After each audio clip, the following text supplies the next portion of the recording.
mama ya mo bibia ha essence to Emma Mwakaba.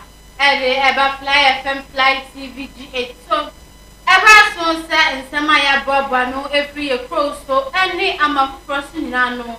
Yede ebe sumo say ewia pram to breakfast ye bo. Nsem no pii na yensa kanemom. Yede mu akotene pa en say. Edim bia popo wo microphone na mu ha edi popo e kwa mo bibia so febre ni. Ye hwena ye tue ko every oda chia mo. Da en so enna Mr. Paraja so eja baba to the just one no.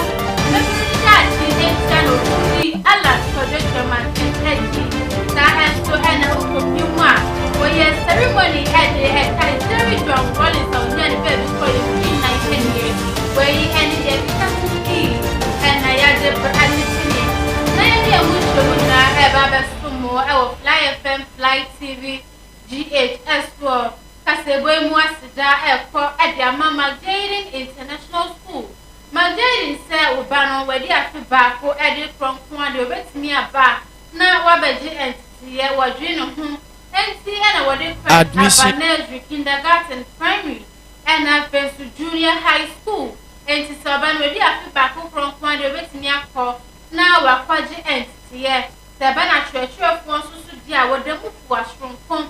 When him the hour the chair and so any addition more better ban I'm an transaction fair Ranka sound who no say and pat man to me sitter and who are better for kind of fast to estimate at dear. Magdalene in all types of competitions and in wire science and math speed. After Sabana sports and so football, basketball in a what is a grey be ever one super more. All work no play makes Jack a dog boy 80. And now what the playground at Yaba Ama and Mufreya. There's a woody agro crana at the Sianso, a cosner boy, snakes, and Abofran and Ponimu, or for you upon one who was to say all day at the child in the banner ever cost school. My Jaden said, what that you are listening to Fly FM. Yeah, if I am Frana no Pana Sans to Edwamo, Alco Fear area, and to show a true fine. I walk far from opposite Okanta School Junction. And I'm from California, anyone to train come up. And I sent picture of what send me the AB. I was 0592 500 0592 500 593. Magdalene said, dream, believe, and become. The general enterprise said, who pay data band of Papa say MTN Telecel. Airtel to go network Bia Upebian, Ubena, Essence only they were back. And so at the data band you bought a from and see here over TikTok, over Facebook, have a content videos to sell numbers to any. I was sell the data bundle and I do Jumanina. And see now no abba at the Amone Buono and so I will come. Bet me a friend I was 0597 239 862 0597 239 862. Fly TV G8 say where we are school now open baby our attachment mission central school. Now also person kwadare e was central adwuma mu studio wo ho e de ema esan so ba o ma wakanya e ma de okosu ye bia no so keep locked on on Fly FM. And yeah no kwa wo MC papa na wadi udwuma ma wo be wie wo kwaso be bre ni nyina why crowd so be ma MC papa pa woni madwuma no so waje mu titi ya betimi ama ofika no so wo kwaso foto wo be wie adwuma wo bo kakra afi wo ye adwuma die bi na pese oba mu debro anase wo betwa ade ekọ abe fontentan fidie no so aswa wo betimi aye ni nyina ebi ede ama wo de hie bi afiri mu na wo pese wo ye jingle and so ede manual ni nyina wo betimi aye bi wo ye product bi abadwa man so na wo pese for and so any individual betimi abosa de roy and so ede ama de nya ni so be hwehwe na true afan e wo kwa from anabe from 24 na open chirimu esimi de bi and so e was 0249241301 0249241301 Magdalene natural mineral water and so e support Jamaican for Ediam Obibia and see wow we wedding engagement. Remember you would be 0538 and so dia na e so back to American for na me de ama my daily natural mineral water. Nsuo no ahote wode nsuo no afa fidie mu enya de benya sense bani bia ewo nsuo yi ehunte de nya so bebo wona home ana so be hwe wona twa kwan ewo kwa from opposite Okanta to junction for 05384611144 0538 It's Fly FM. One for numekoi ene na ewie waso masere amamede from to broadcast ebo ebe somo our Fly FM, Fly TV, GH. So, for some of and so as a woman project, the Amami production team, Nibo, my children, be a pa, sounds to a technician, a bow watching chip, was some idea for about content and video, so, and to sell for film our YouTuber, a Fly TV, GH, Facebook, a Fly TV, GH, and after TikTok, and so a Fly FM, GH. Mr. Magic, where I am some. Nyarko Aboronma afiji bre na te kasebo mu nyina entru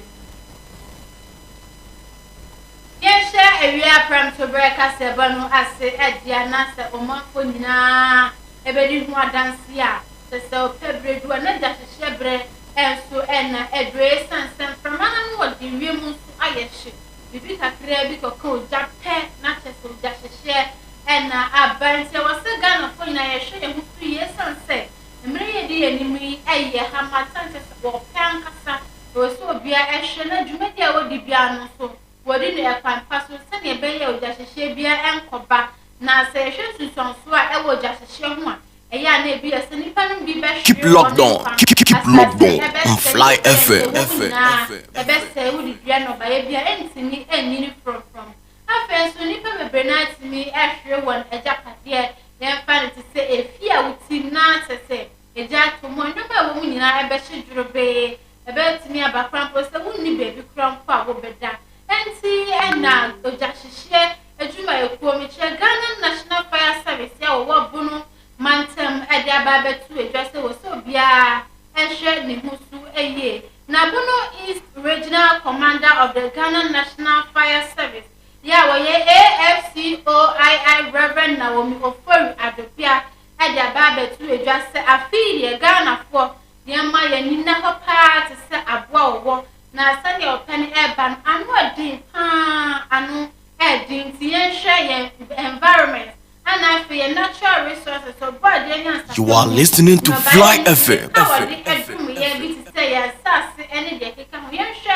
Na ya mo ba ya fete juma papa na enfaso enso embraso enti yo kuani na ebraso se wa do wefu wo gu na wo ba ba hye wo se wo hwe ni ye se ne be ye fu na wo hye no enhye emro so nkwohye nkrofo enso ejapade ba ne se ha dwiye pa ekuafo yi bi krampo esimi nam sa ko enso kra ehwe won kwa ejale bi etimi hwon duro bi kra matese won timi enkofie bi me no Ebane sansan na eyara wusama Ghana for ye pa for the sansan when you to dra ewa table kwame danso wa brana wa real launch of bushfire prevention campaign and na what is sa and semi to a giant semi bia Madam Naomi edited na sa campaign it's a call to action and a call to protect.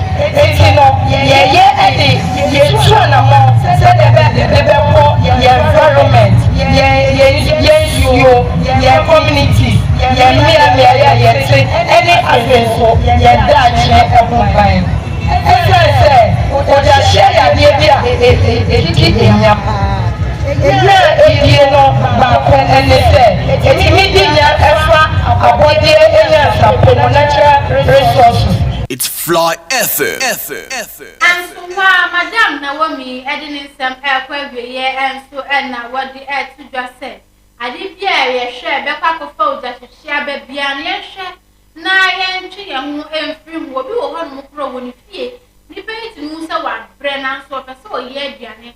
A Janny, I will you with me this so. None and near Janny Catano or Papa that.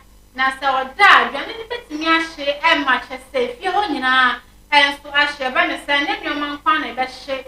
Now, me and Yad money panaka say moo to me a shake, Efra and the social.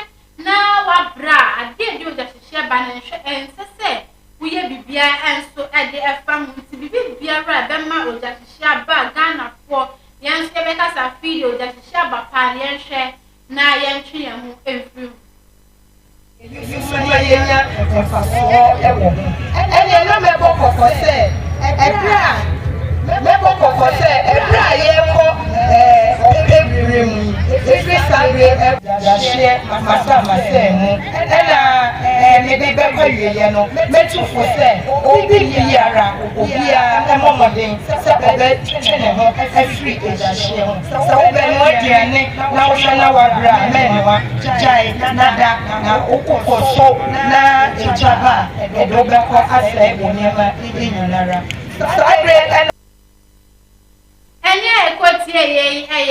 You are listening to Fly FM. Ghana National Fire Service, AFCOI Reverend Ofori Naomi Adobianene, and na yekotie nti yemfa futu semi na yenhwese. Bibi biara edi ojahihie ebeba afini yenhwe na yentwe ye ho emfiri. Yet waka seba no so enso edi amamu. Obi a oye running mate ede ama Alan Kojo Chairmantin otu Franka ede ama movement for change amanyoko yi eye Mr. Kwame Owusu Danso na wadi nsembi abetu dwani nyina ense emebri ya owo Ghana ha sei entia ena teso no etudi Alan echi a wakwa akoye running mate ede ama na so dinkunima wa be vice president ehwa emebri no wadi na kuma so ye pa. Keep locked on. Keep locked on Fly FM.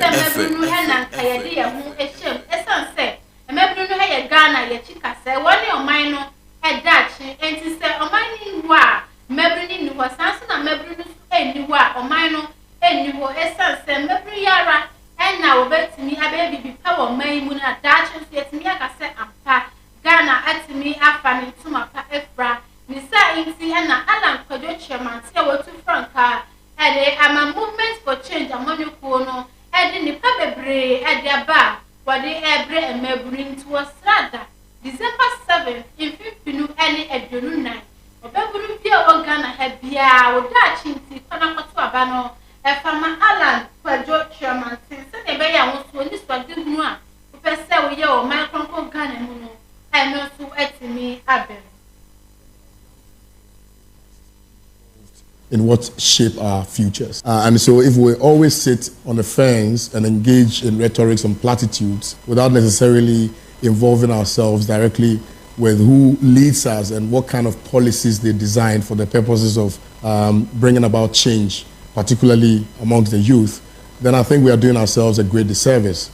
To that end, I found it very expedient to be actively involved and not just to sit on TV and to lament and sit on social media and to comment on government policies and things like that. But once I find myself within the arena of decision making, then I believe that I would use that as a springboard to address the very many teething challenges confronting the good people of Ghana, particularly the youth. Because I'm 40, so I'm within that. All be active players and partakers in this enterprise called politics, so that we can shape the direction of our dear nation, Ghana. It's very, very important. What in some query and what the to just say? Say, Ghana, her NPP, NDC. Woman, nobody a shamo in fear the brainy and a salmon your community at the shamo in the brasso. Say yes, science, and a to a banner at the Emma Allen for George Ramanson, and so no. And when you sort of that woman from Ghana, and it is true, and a Mabrunia woman, and Mabrian minor, a dash into Bia and Cotabano, and from Alan for George Ramanson. We have experienced these two political parties for over 32 years. I think that we've not, addressed our minds to this entrenched duopoly that we have created as Ghanaians. That we think that the failure of one political party automatically must reverse to a party that maybe we sacked previous years. Now, if you look at the NDC, for instance, they've had the opportunity of governing this country for 16 years. Similarly, if you look at the MPP, they've had an opportunity of, and I call it an opportunity because the good people of Ghana gave them that privilege to serve this country for 16 years. So a combination of both gives you 32 good years. China only needed 32 years to resuscitate their economy, and now everybody wants to go to China. Now, what we lack in this country is leadership. We do not have the right leaders. We do not have people who think about the future of this nation. We don't have leaders who think about the young, and have come out to form a movement where it does not matter which political party you belong to, insofar as you're a Ghanaian and you have what it takes to contribute to the significant growth of this country, you will be invited, to help do that. Then why not? At least, it's at the very least, it gives us an opportunity to also test the system. The reason why it appears to me people always gravitate towards either the NDC or the MPP is because we have not had the benefit of a real political movement. And a running mate at Emma Allen Tremancy and Mr. Farm Owusu Danso. Mr. Miso and Naya Gina Naya Chair who Akaja work from Pata by a bad Yakabian investment.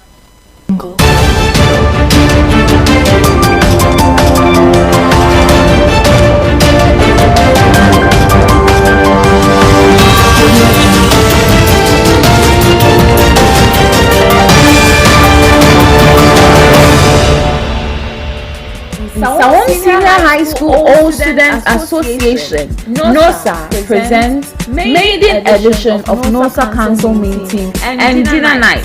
Theme: Unity in Progress, Building a Legacy Together. Join us for an exciting event as we elect new executives to lead NOSA for the next 2 years. Date: 30th November 2024. Venue: in Sasco Osite. Time: 3 p.m. sharp.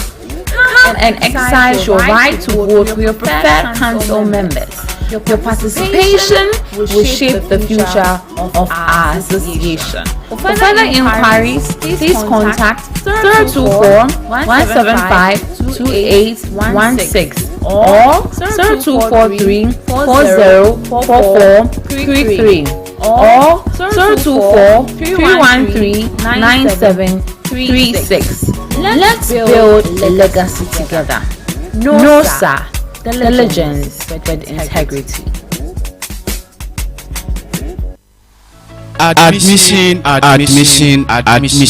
Magdalene International School Assembly Konya Education for Crèche, Kindergarten, Nursery, Primary and Junior High School. Magdalene International School say we school pasa education for or classroom education for baku adunu. Bambo who say Magdalene International School after 2 years and Bambo who say na so. You watch for mapping e wa de say any education emu. Magdalene International School ekwan of Kwafuru opposite Kanta School Junction. Open mu any asimbia 0592 500 593 0592-500-593. Magdalene International School, a dream, believe and become.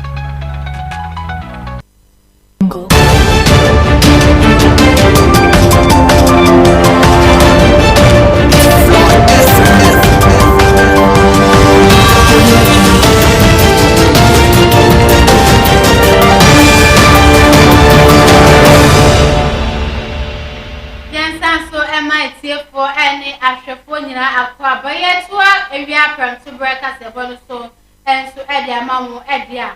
Nagana, but body be aqua and so Eddie Amaye. Na say share Africa Hanina.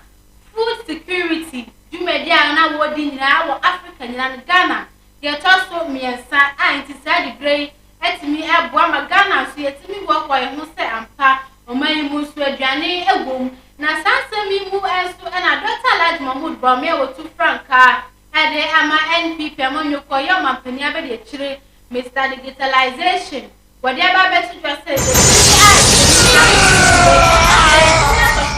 na ye planting for food and jobs jumede ya NPP amonyoko ede baye enti na chese yetimi attend this position we ya Africa hanina anti sa wo hwa Kenya edi kan South Africa tosu miru na Ghana. Yes, so ya tosu mi sasa di grade ye ni just sampa asida enko ema planting for food enjoy since say share. You are listening to Fly FM. My edwenu ennan wo Africa hani na Ghana yetimi atoso me sadia na chese ye boy homodin ye pa yentie ensemi bia Dr. Alhaji Mahmood Bawumia edi tuja ye share the aba muginauni say planting for food and jobs ever everyone if you afford in remind you if you afford also planting for food and jobs no na Dr. Usu Honorary Minister for Food and Agriculture na Honorable Okuta planting for food and jobs no that ama ediane avagana ha and then Ushe Africa hayina the whole of Africa amaya ekom endiho amaya ediane ewo food security. You are listening to Fly FM. All of Africa, Ghana is number 3 in Africa out of 54 countries in food security. And yeah, Dr. Alhaji Mahmood Bawumia to Franca, Emma NPP among no Korea to Akasiabano so as to Edia. Nano brother and a young fin night a man penida that Jerry John Rollins onyan baby croy onyankopon emfa ne kra ensie ye na bra why ceremony ede amanu ewo NDC headquarters ye one crime company mantem no emu na Dr. Zanito Rollins ono eye JJ Rollins ne ba penny was sounds eye mrashe bedwani ewo cloth kole abaton pesua score na wadi ne sam to ja was adwumede ya se enso na wo kase ubedi omayenim no and that from fra no bi otimi di omayenim edi obi a wadwe omayen ho enye se wo beye autocratic rule ka eye fine na debi no ani se wan ka sawo manfo no wana disbadi unu anase wana disbadi bia no wo be fadia to akoma so na it's Fly FM now manfo no so any ajemo enti se odi ya fantu ho won ko akire obe fo no an ka sani papa Jerry John Rollins Dumedi obedi ewo Ghana ha wote di ka bribia no obia ekan nti wona waka nyina wohwe na won fasta dumedi ya papa bedi ye emfanya disia se ne be ya omafo wo Ghana ha so ani beji wo ko yentie nsemi bia odi tuja. Today should have been a celebration, but how can we celebrate a life when everything he stood for is being dismantled before our very eyes? I'll read a quote by him, and I think that this is a quote that should guide us as we work towards the 7th of December this year and beyond, because the challenge is not so much winning an election, but doing the right thing when you are in government. And the level of responsibility that's placed upon us morally as a party is much, much higher because of our origins. When he was chairman of the PNDC, he said, and this is only a section of a speech, the errors of the past must be corrected in order to re-establish the confidence of our people in a secure future. And yeah, Dr. Zanito Rollins, JJ Rollins, my penida and back. Penny, except for any actual for you know, you tell one job, one from cross to Transwaba. Now, your baby could be a via from to breakfast the bono. I will rush with your fiance and summer air costume.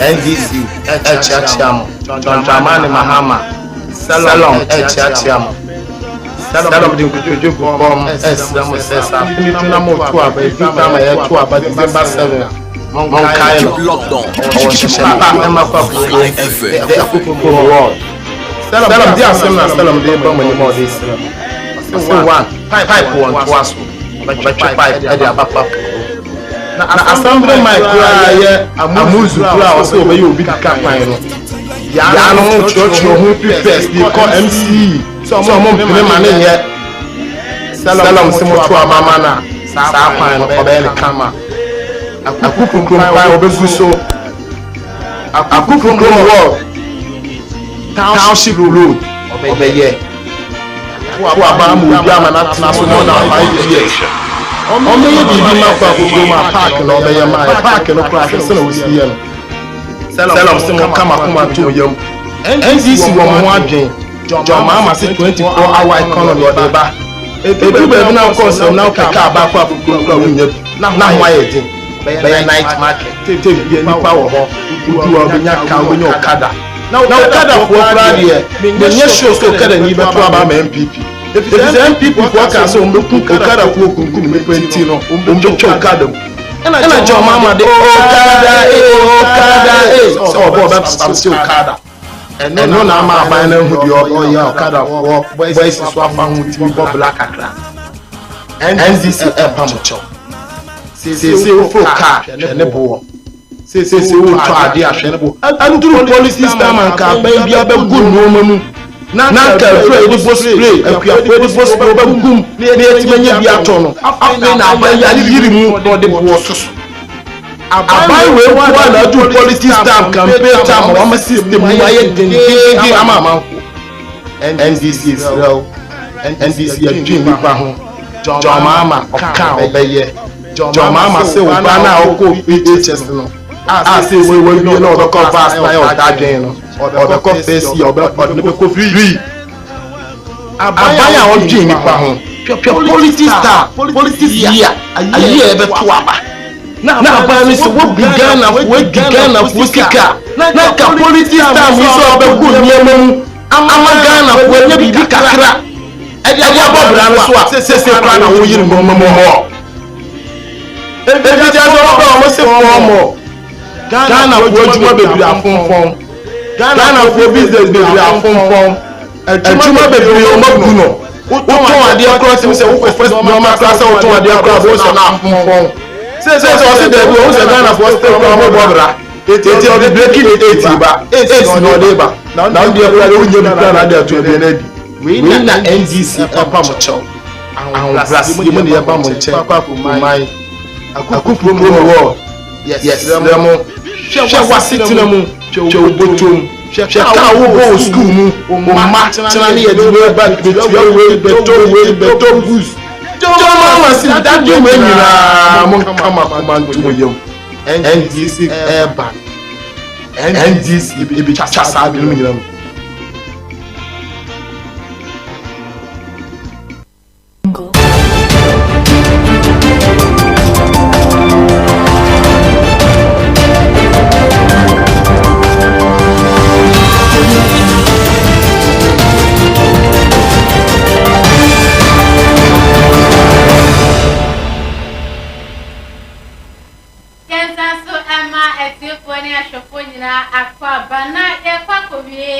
We are from to break us a bone. I will rush with your face and some new emu. Then I bet a year. Now, just a minute wants to be air cross to our rush with your being your yedrum, whom will be named your yedrum. The majority and minority case for the West of Parliament went to me and sit in a year while brass Supreme Court engine and tomb. It is said in a year was see the woman. Now, 4 city our cast and I'm paying for 4 months. Now, 1 million a Juma. Now, Supreme Court Judge, I work on a home Jim, Justice William, a super bad in Sembi, Ababe to a Jana, while Brown is central for action for more, and a what the air to just say. Stand some years Supreme Court, the Aka said, I was said right honorable back but case for Ebo to Gunaja say, Nipa Nai, everybody won't be Brenna was to obey. When this war, and Susan so Benjamin said, you one man, you bet me, I'd not for jail. Now, just a record you 10 years. We go back for them in field. A son said, Mrana said, you made the Supreme Court special what the 1%. What the bet me what in the crater every in some field want to me and yet at Juma. You take it on with dear force, so I will Justice William at Tuba and Central Court for answer. You may have to go through some processes for that to be done. It's part of the procedure. So Parliament will have to take certain decisions to give effect to the Supreme Court decision. So is it your submission that if Parliament doesn't carry out certain procedures, the Supreme Court ruling does not yet apply to you? I'm saying that the Supreme Court has made the declaration. It has to be given effect. Parliament is not a one-man entity. It's a whole organization. It's an organ of state. So it must go through a certain processes, certain procedural processes to give effect to the Supreme Court decision. So it's not an automatic thing. Processes will have to be gone through. Procedures will have to be. You are listening okay, to can you Fly please FM. walk us through those processes? Okay, for instance, the Marshal's Department will have to take steps to readmit these 4 ex-MPs. Then we have the clerk, who is the clerk to Parliament and also head of the parliamentary service, must also take steps to give effect to the Supreme Court decision. Then, of course, Speaker himself, as head of the organ of Parliament and also the presiding officer of the chamber, will also go through some steps to ensure that the 275 members also comply with the court order. So there's a whole execution that we must go through to give effect to the Supreme Court order. Is this to say that if these processes are not carried out by all these other stakeholders you've mentioned, then the minority will not comply with the Supreme Court order? No, that is not the minority. We are not the minority. You mean the NDC caucus? The NDC caucus, yes. Yes. Yes. So until we go through those processes, how do you give effect to the Supreme Court order? And that's the question I'm asking. So it has to be executed. And then, what's a retired Supreme Court Judge Justice William Atubanene and Yekotia Han, a brother Makai, Amayadi, a reappearance to break us a bonny na about Nevia yet walk as a boy mood to say. A doom judge my poor wobbleman sem and the best to the air go careful for say. I cannot turn my time was clear, but we are shooting here. Never be very radio that together by the rest of your home. And we have three dance to an American farm for food down for. And never make us a lovely catching in tea and I went to get other for your catch away and then get the can see and I had to